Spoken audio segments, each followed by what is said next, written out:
Bueno, esta tarde estamos con el doctor Álvaro Gutiérrez, médico, anestesiólogo, intensivista y recién graduado de homeopatía de la Unipaes y además psicoterapeuta. Y hoy tenemos pues un espacio muy importante a final del año 2021 para mirar un poco su percepción acerca del cuerpo. Doctor Gutiérrez, muy buenas tardes. Buenas tardes. ¿Cómo va, doctor? Muchísimas gracias por la invitación, por aceptar la invitación. Es con mucho gusto, claro. Hablar un tema que es complejo, ¿no? Es complejo, pero es tal vez el tema sobre el cual los médicos estamos trabajando a diario y cotidianamente. El concepto del cuerpo. Bueno, doctor, pues la primera pregunta va en relación con cómo es ese tránsito entre un médico anestesiólogo cuyo referente del cuerpo es muy similar de pronto al del cirujano, y es tal vez el cadáver, ¿no? Es la persona absolutamente quieta, digamos con unos puntos de referencia muy en el anfiteatro, igual que el cirujano, tal vez, o el intensivista que eventualmente tiene a un paciente, en la mayoría de los casos, no consciente. Entonces, también es una persona que no expresa mucho, con la cual no se pueden tener unos niveles de intercambio de señales o de lenguaje muy fluidos, y luego interesarse por una ciencia como la homeopatía. Bueno, no sé si ciencia, usted me lo dirá más tarde, en donde el eje fundamental es la comunicación y la observación de un montón de señales que el paciente puede emitir y con las cuales se puede interactuar, que es pues un mundo totalmente diferente. ¿Cómo es ese tránsito? Hombre, ese tránsito es un poco largo, porque estamos hablando de 40 años de mi vida profesional. Entonces estamos hablando de haber ejercido el cuidado intensivo durante 35 años, más el tiempo que fui médico general, y haber ejercido la anestesia durante 20 años, porque con el tiempo fui dejando la anestesia por razones de disponibilidad de tiempo, y estamos hablando de mis últimos 20 años como psicoterapeuta. Entonces todo tiene una razón de ser de por qué suceden ese tipo de cosas en mi espectro, digamos, personal, llamémoslo académico o llamémoslo de interés por el otro, ¿sí? ¿Y ese otro quién es? Usted, ella, cualquier persona que los médicos solemos llamar pacientes cuando nos consultan algo, pero que yo diría es el otro ser humano, el que sufre. Entonces, cuando yo era joven y había salido como anestesiólogo y ejercí el cuidado intensivo simultáneamente, o sea, trabajaba medio tiempo anestesiólogo y medio tiempo cuidado intensivo, pues yo no me ponía a pensar qué era el cuerpo. Yo sabía que tenía un paciente y que en el caso de la anestesiología, ese paciente o esa persona, yo la tenía que poner en condiciones para que no sintiera dolor, para que se estuviera quieta durante una cirugía y para que al final estuviera desde el punto de vista homeostático lo más estable posible para hacer su recuperación.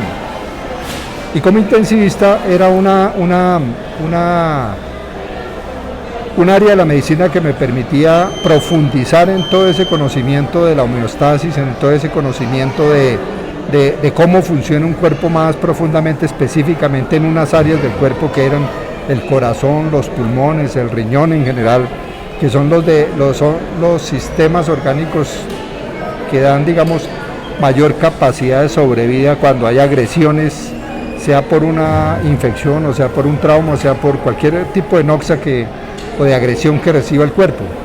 Entonces, para mí, hasta ahí, digamos, mi relación con el cuerpo era una relación con un quehacer. El cuerpo era un medio para hacer lo que yo sabía. Si era como anestesiólogo, yo sabía calmar el dolor, yo sabía poner en condición de máxima quietud del cuerpo de ese individuo para que el cirujano pudiera trabajar bien y después hacer lo que fuera necesario durante el procedimiento para que la recuperación del paciente fuera lo mejor al final.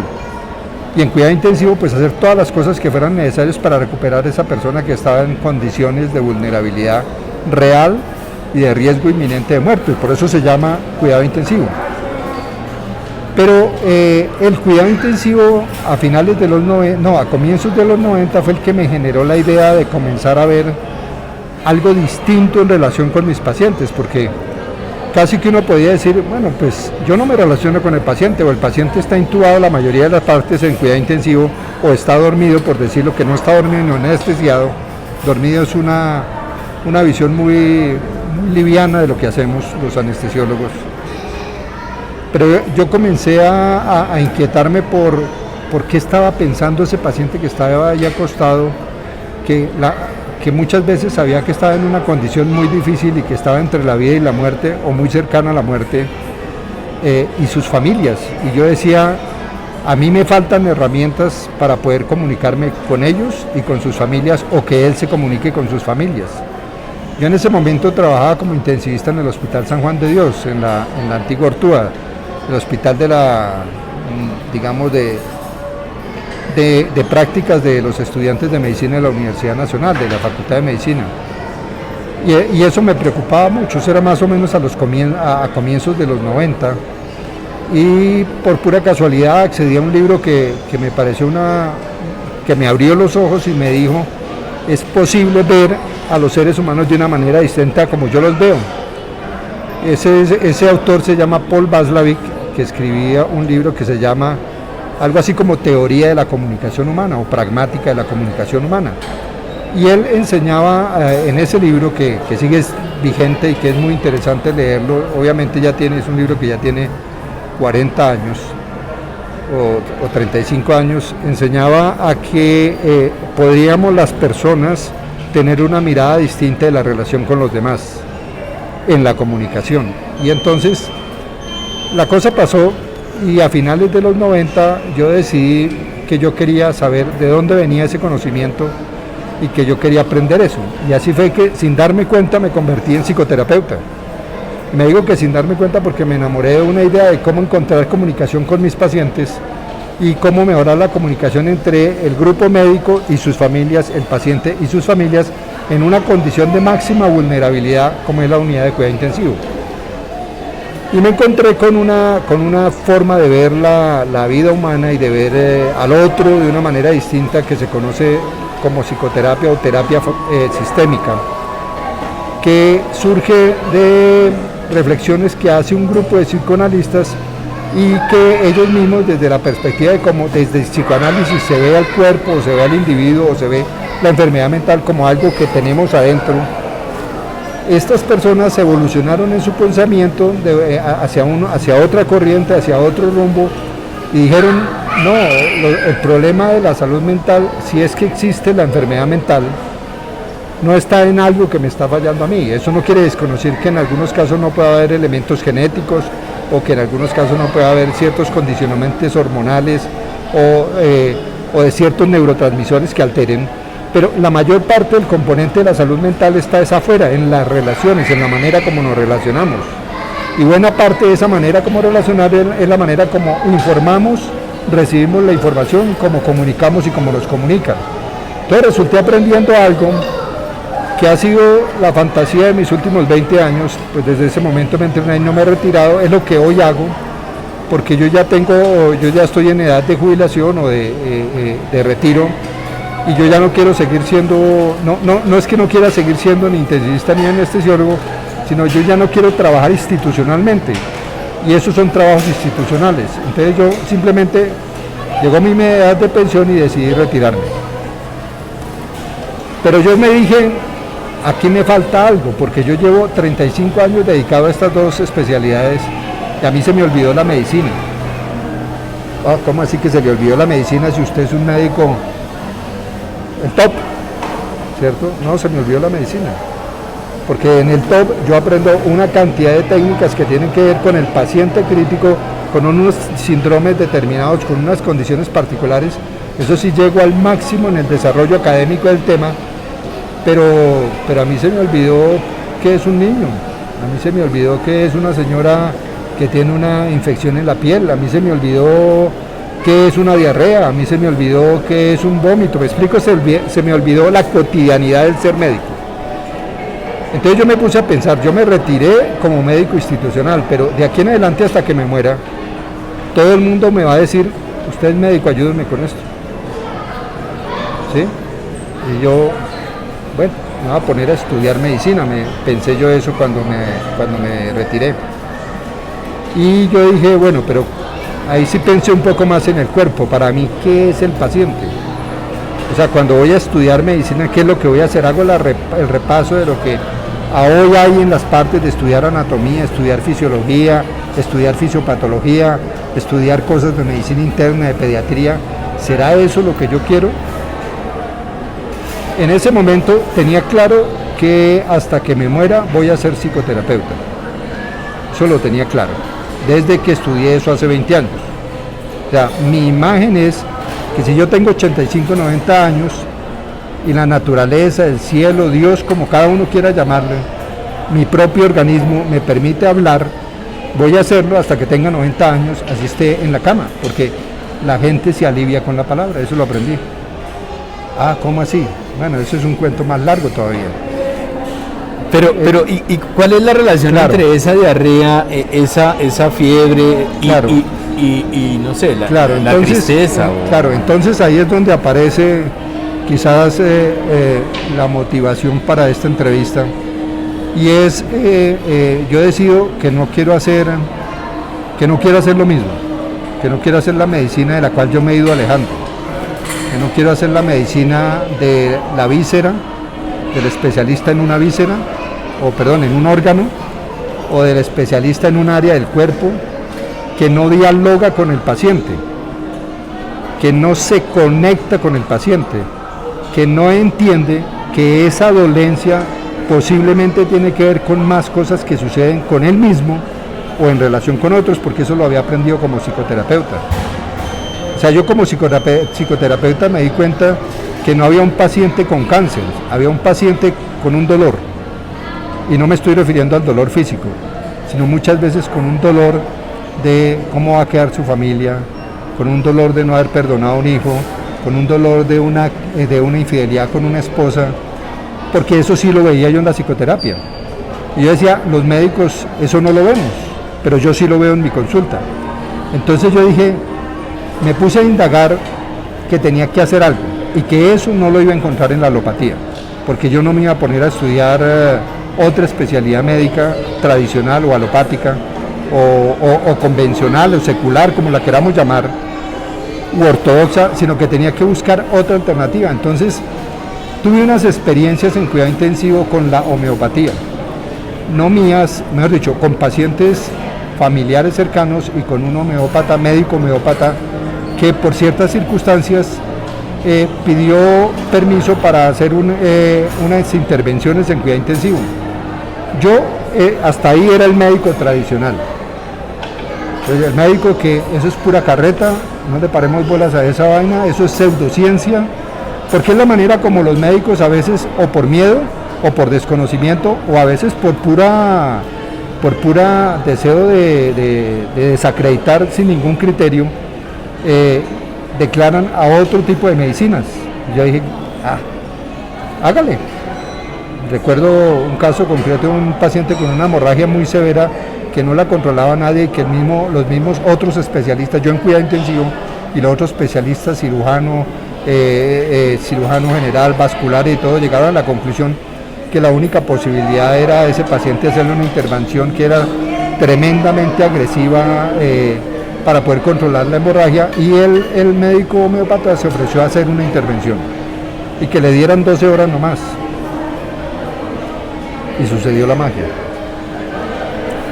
Y sucedió la magia es que él hizo su intervención y a las 4 horas el paciente dejó de sangrar después de que ya llevaba 4 o 5 días sangrando.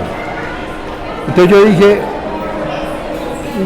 lo primero que se me vino a la cabeza es que hay pacientes que se arreglan solos, dice uno, ¿no? Hay una manera, como lo decimos, es que no me acuerdo ahorita el término, pero para referirse de que los pacientes o las enfermedades solas se autocontrolan. Es una forma en la que desacreditamos lo que el otro hace y le agregamos al cuerpo ese poder sanador que muchas veces desconocemos porque nosotros somos mejor que el mismo cuerpo. Perdón. Luego sucedió otro evento similar y yo me quedé con la cosa, igual que me pasó con la comunicación cuando leí eso, que me demoré 10 años para hacer psicoterapia porque me quedé dando vuelta a la cosa, me quedé dando vuelta hasta que un día tomé la decisión. Aquí me pasó lo mismo, porque eso fue unos 4 o 6 años atrás. Y entonces me puse a indagar qué era eso de la homeopatía. Los médicos homeópatas que fui conociendo me explicaron. Yo dije, ahí hay algo que yo tengo que saber. Y si yo quiero estudiar algo de medicina, en este momento tiene que ser una nueva medicina. Porque ya la otra más o menos la entiendo, no la sé, porque es muy extensa. Pero más o menos la entiendo, me puedo defender, leo un libro y lo entiendo. Pero de acupuntura yo no tengo ni idea.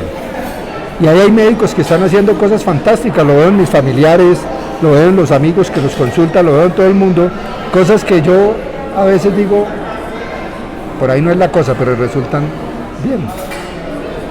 Entonces yo tengo que aprender algo. Entonces, a través de indagar y indagar, llegué a la conclusión de que la homeopatía, uno de los componentes importantes de la homeopatía tenía que ver con el estado mental del paciente.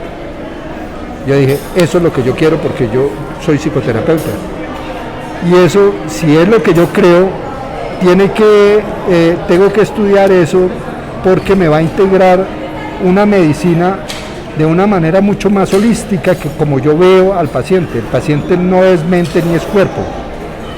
El paciente es él, no sé cómo decirlo exactamente, pero es él, integralmente él.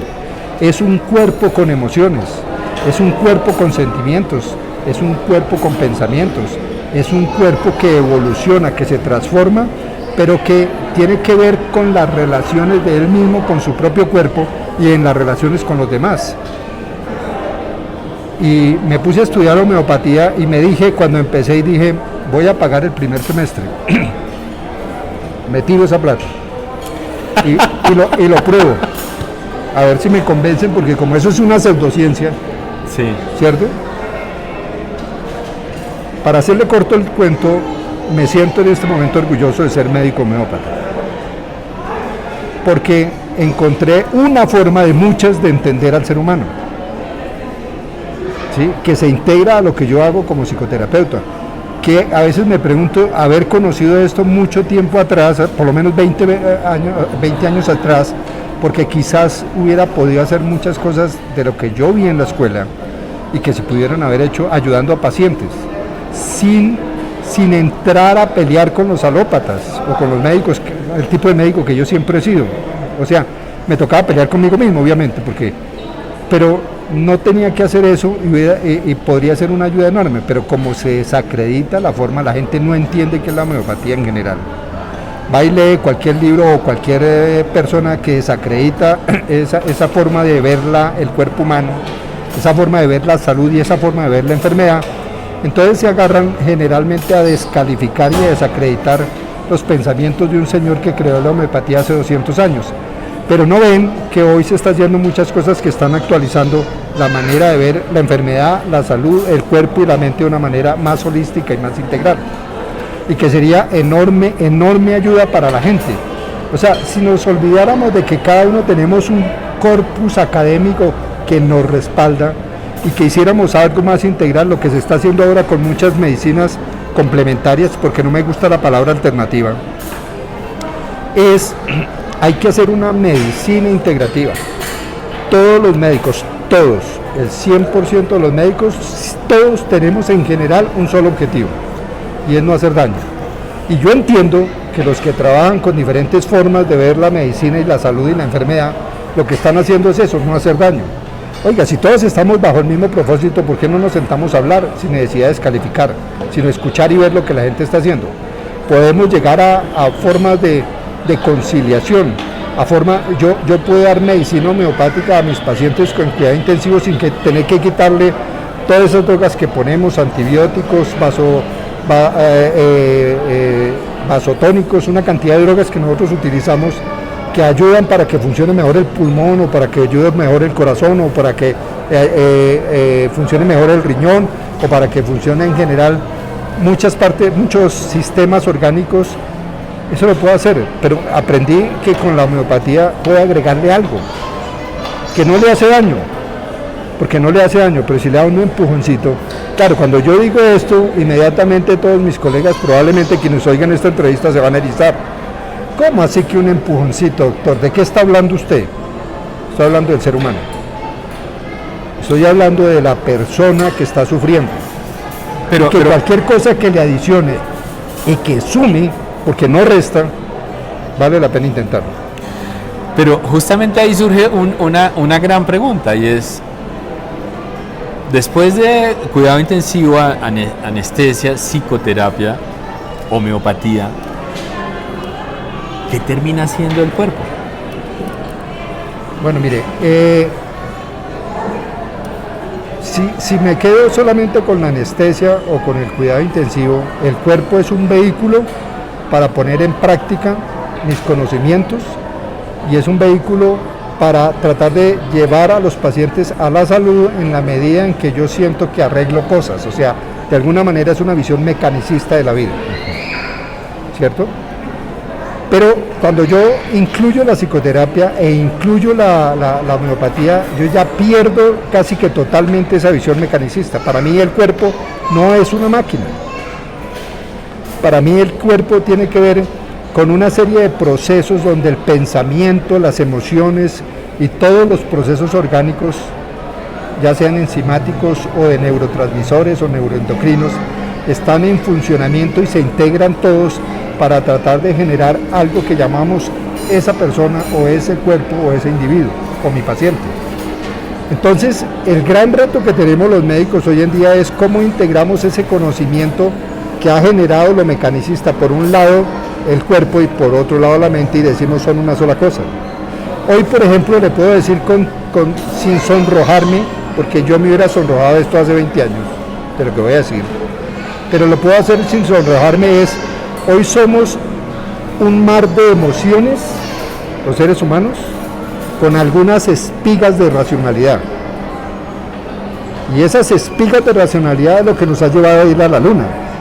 Pero todas esas personas que han trabajado para ir a la luna, para conformar una serie y un gran bagaje académico y teórico y práctico de lo que llamamos ciencia, han surgido a partir de corazonadas. Yo creo que es por ahí. ¿Me explico? Yo no me enamoro echando carreta, me enamoro del corazón, me enamoro de una sensación inicial que es emocional. Cuando yo escogí ser médico, yo me enamoré de ser médico, de la figura, de la relación, de ayudar al otro. O sea, se involucraban emociones como la empatía, como la necesidad de apoyo, como la compañía, como la seguridad. Eso fue lo que me dio, pero yo no me di cuenta, yo pensé que había sido racional. Y cuando decidí ser anestesiólogo me pasó lo mismo. Yo creo que sí hubo un momento de mi vida en donde he hecho algo emocional en la escogencia, ha sido estudiar por un lado psicoterapia y por el otro lado homeopatía. Y no riñen, el reto es integrarlas, pero ¿cómo se puede integrar algo donde a usted no lo dejan entrar? No lo digo yo ahora porque ahora no soy institucional, sino si yo quisiera utilizar la homeopatía, pues tendría unos retos enormes, aunque ya hay varias partes del mundo donde lo hacen en cuidado intensivo, ¿cierto? Hay muchas cosas en homeopatía que se pueden utilizar para el dolor posoperatorio, por ejemplo, para las consecuencias o las condición de salida de los pacientes en recuperación. Pero no llega ahí. La razón, la verdad, no la conozco ni me interesa, porque yo no estoy ahorita, si en este momento estuviera ejerciendo la anestesiología, estaría en otra condición. O si estuviera ejerciendo el cuidado intensivo, estaría moviendo cielo y tierra para que las directivas del hospital o de la clínica donde estén me dejen hacer cosas, ¿sí? Pero de resto, no, me dedico a mi consultorio, que es donde me interesa, donde yo logro integrar emociones, pensamientos, reacciones enzimáticas,